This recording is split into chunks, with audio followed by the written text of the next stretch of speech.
আমার ভাইরা, আমার আল্লাহ পাক বলেন, আমি বিশ্ব জগতের মানুষকে ওসিয়ত করলাম, মানুষ যেন মা বাবার সাথে সৎ আচরণ করে, বিশেষ করে মায়ের সাথে যেন সৎ ব্যবহার করে। কেননা দুঃখের পরে দুঃখ, যন্ত্রণার পরে যন্ত্রণা মায়েরা ভোগ করেছেন। সন্তান যখন মায়ের গর্ভে যায় রে, একদিন 2 দিন না, 9 মাস 10 মাস 10 দিনে মায়ের গর্ভে থাকে। মা দুর্বল হয়ে যায়, এত কষ্ট পান, যেই কষ্টের খবর পৃথিবীর কোনো বাবা কোনোদিন জানে না। আর আমি আপনি যখন মায়ের গর্ভে গিয়েছিলাম, তখন মায়ের ঋতুস্রাব আল্লাহ বন্ধ করে দিয়ে মায়ের নাভির সাথে, সন্তানের নাভির সাথে একটা তার লাগাইয়া আল্লাহ পাক মায়ের পেটের মধ্যে মায়ের খুনগুলি খাওয়ায়া এই 10 মাস 10 দিনে সন্তানের লালন পালন করলেন। মায়েরা রক্ত শূন্যতায় পড়ে যায়, মা লজ্জায় কারো বাড়ি কারো ঘরে যায় না, চলতে কষ্ট, বসতে কষ্ট, ঘুমাইতে কষ্ট হয়। রাত্রি বেলায় বাবা ঘুমায়, মাও ঘুমায়, গভীর রাত বাবার ঘুম ভাঙ্গে না, কিন্তু মায়ের ঘুম ভেঙে যায়। তার কারণ মায়ের গর্ভে যখন সন্তান যায়, সন্তানের হাত পা গুলা যখন নাড়াচাড়া করি, তখন মায়ের ঘুম ভেঙে যায়। মা গভীর রাত আমার আল্লাহর দরবারে চোখের পানিগুলো ছেড়ে ছেড়ে কান্দে আর বলে, আল্লাহ যত কষ্ট আমি মা সহ্য করে নিব, তারপরেও আমার গর্বের ফসল তুমি ধ্বংস করে দিও না রে। যেই মা দুঃখের পরে দুঃখ, যন্ত্রণার পরে যন্ত্রণা ভোগ করেছেন গর্ভে বহন করার সময়, এই জন্যে এমন কষ্ট পৃথিবীর কোনো বাবা করেন না, অনুভব করতে পারেন না। যার কারণে আল্লাহর হাবিব বললেন, 1 নম্বরে তোমার মায়ের সেবা করো। যেই মা এত কষ্ট করেছে রে, এমন মায়ের কলিজায় কোনোদিন আঘাত দিও না। একটু চিল্লে বলেন না সুবহানাল্লাহ।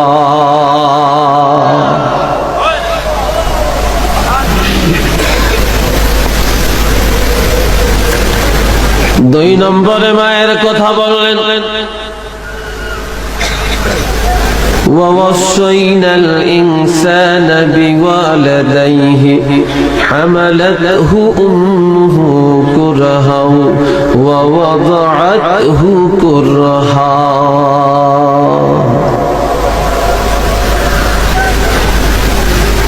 আমি নাসার আহমদ, আপনি আব্দুল করিম, আব্দুল রহিম, আব্দুল গফফার, যেদিন এই দুনিয়ায় মায়ের গর্ভ থেকে এসেছেন, সেদিন মায়ের একটা প্রসব বেদনা শুরু হয়ে গেল। এই ব্যথায় মা, অনেক মা 2 দিন 3 দিন 5 দিনও থাকে। অনেক মায়েরা হসপিটালে যায়, এমনকি অঙ্গহানি করে ফেলে, সিজার হয়ে জীবনটাকে ধ্বংস করে ফেলে।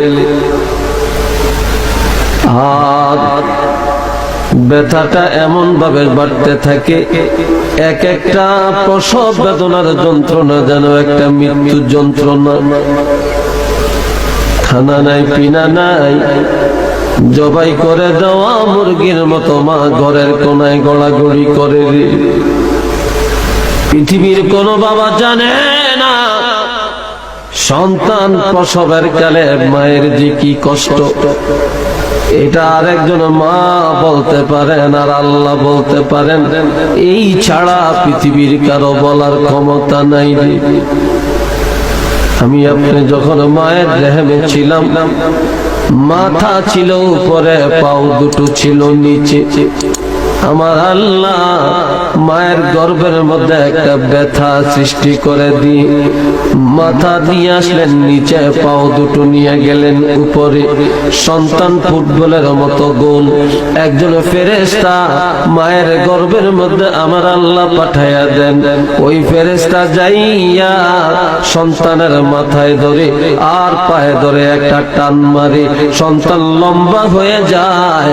সন্তানের পাও যায় মায়ের কলিজার মধ্যে লাথি মেরে দেয়, আর এই মায়ের কলিজায় লাথি মেরে ঠেস লাগায়া সন্তান দুনিয়াতে এসে যায় রে। মা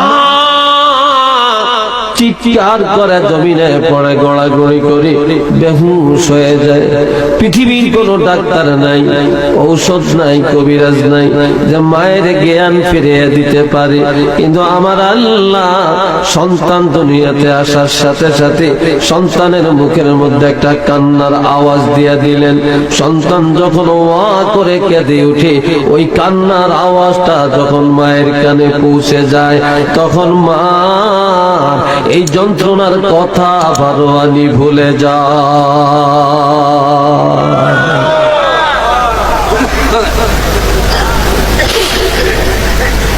যেই মা এত কষ্ট করলেন, প্রসব বেদনার যন্ত্রণা ভোগ করলেন, যেই মায়ের কলিজায় লাথি মারিয়া দুনিয়াতে আসলাম, এমন মায়ের কলিজায় কোনদিন আঘাত দিও না রে। নবীজি বলে, দ্বিতীয় নম্বরে এমন মায়ের সাথে সদাচরণ করো, এমন মার মনে কোনদিন ব্যথা দিবে না। 3 নম্বরে মায়ের কথা কেন বললেন? وفصاله في عامين।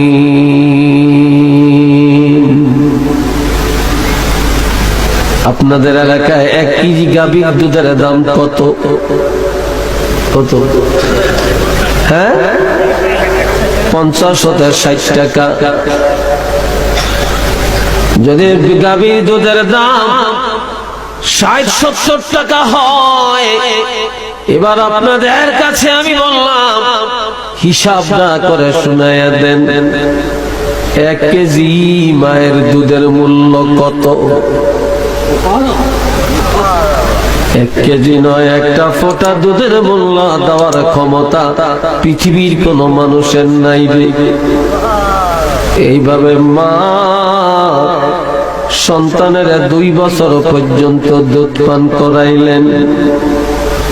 আমি আপনার দুনিয়াতে আসলাম, আঙ্গুর খেতে পারি না, আপেল খাওয়া শিখি না, গাভীর দুধ খাওয়া শিখি না, ভাত খেতে পারি না, মাছ খেতে পারি না, দুনিয়ার পানিও পান করতে পারি না।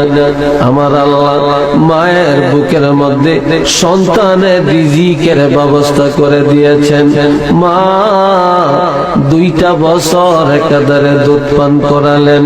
তাফসীরে রুহুল মানিতে আল্লামা আলুসী রহমতুল্লাহি আলাইহি বলেছেন, যেই সন্তান সবচেয়ে কম দুধ মায়ের বুকের দুধ পান করেছে, তারপরেও ওই সন্তানটা 2 বছরে 9.5 মণ দুধ পান করে।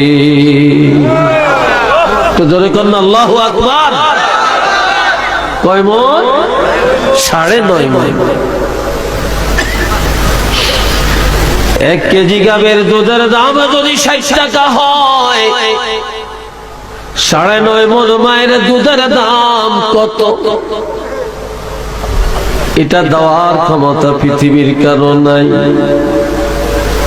এই জন্য আমার নবী বললেন, যেই মা তোমাকে কষ্ট করে, রাত্রে ঘুম হারাম করে, বসে বসে তোমাকে দুধ খাওয়ালো, কাজ করতে গেলে তুমি ওয়া ওয়া করে কেঁদেছো, মা কাজকর্ম বন্ধ করে সন্তানের আয়া খাওয়ায়া তাকে ঘুম লয়া সান্ত্বনা দিলেন। আগে তুমি খাইতে বসেছ, মা খেতে বসছে, সন্তানে কেঁদেছে, মা খানা বন্ধ করে সন্তানের কান্না আগে থামাইছে।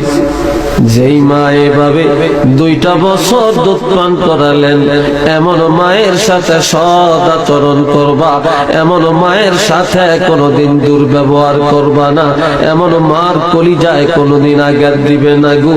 একটু চিল্লে বলেন না সুবহানাল্লাহ।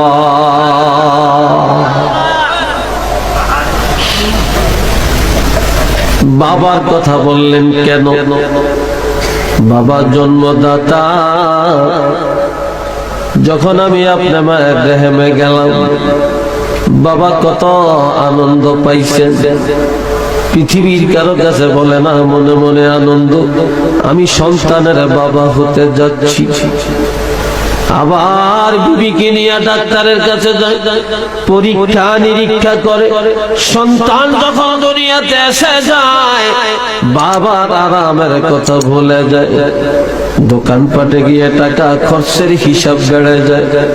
কত রোদ্রে শুকায়, কত বৃষ্টিতে ভিজে, কত পানিতে ডুবায়, রিক্সা চালায়, গাড়ি ড্রাইভিং করে, বিদেশ যায়, প্রবাসী জীবন যাপন করে, টাকা কামাই করে, সন্তানের পিছনে টাকা ব্যয় করে, এই সন্তানের মানুষ করে, লেখাপড়া করে, সন্তানের রিজিকের ব্যবস্থা করে। বাবা আরাম করে না, সন্তানের আরামের জন্য যত কিছু করার করে। ওই যেই বাবা জন্মদাতা, যেই বাবা দুনিয়ার আরাম আয়ের সন্তানের জন্য ত্যাগ করলো, যেই বাবা জোয়ানি জীবনটাকে গুঁড়া করে দিল, চুল দাড়িগুলো পাকিয়ে দিল, এই সন্তানের পিছনে দৌড়াতে যায়। ও দুনিয়ার মুসলমানেরা রে, এমন বাবার কলিজায় কোনোদিন আঘাত দিও না। এমন বাবার সাথে সৎ আচরণ করবে। একটু চিল্লে বলেন না সুবহানাল্লাহ।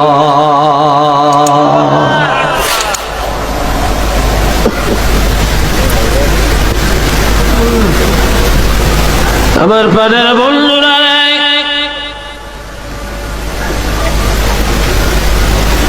দুনিয়ার সব অপরাধ কুল্লু যুনুবি ইয়াগফিরুল্লাহু তাআলা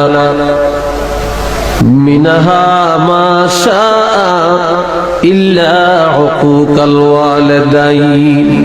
সমস্ত পাপের সাজা আল্লাহ যেটা ইচ্ছা করেন, যে কোনো পাপ ক্ষমা করে দিতে পারেন, কিন্তু মা বাবার বেয়াদবের আল্লাহ কখনো মাফ করবে না রে।